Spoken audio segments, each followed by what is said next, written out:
So, next one is flying with the bike, depending on where you're headed and where you're from, what kind of riding you like to do.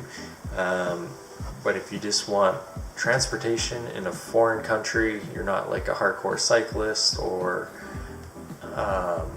you're not going for an adventure, you're just going to another country to work, or maybe you're going to have an adventure, but maybe your adventure isn't like cycling orientated.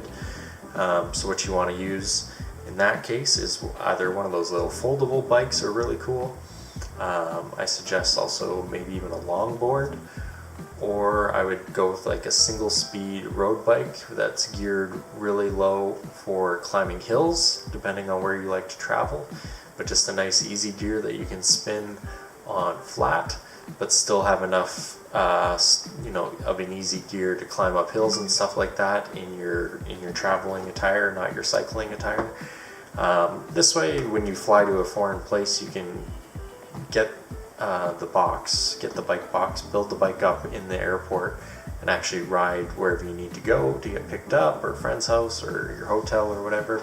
Just kind of take your time, or catch a cab with it, whatever you want to do. But now once you're there, you have this simple bike that's very hard to damage by the airport people, because there's no derailleurs or anything fancy. It's just a cheap steel, one gear, or aluminum, if you want it to be lighter, aluminum one gear bike with some little bit thicker of a tire on it for getting around the world, a few extra tubes, hand pump, and you're good to go with a single speed.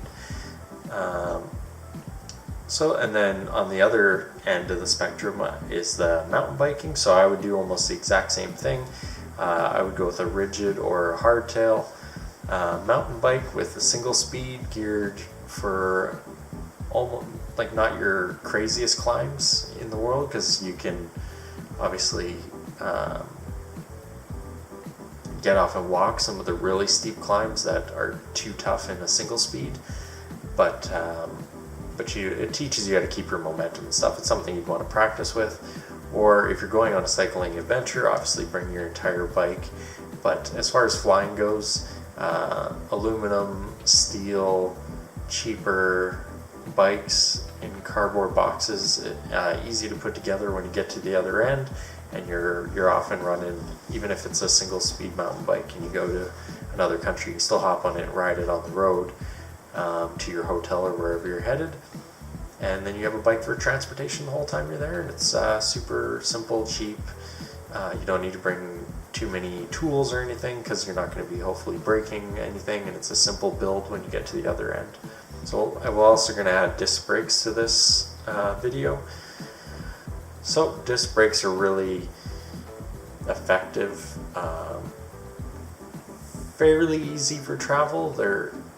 Clinchers are pretty easy for travel as well, but I find once you get your discs, or all you need is once you get your discs in the right spot, it's really easy to maintain, or you don't have to go back to it too often.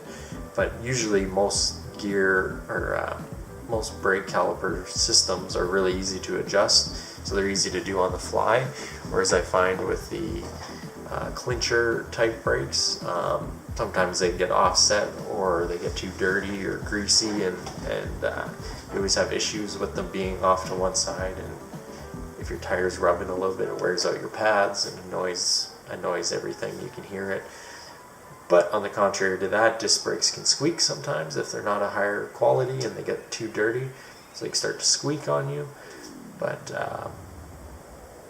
I personally suggest the disc brakes. Something half decent like the TRPs would be good.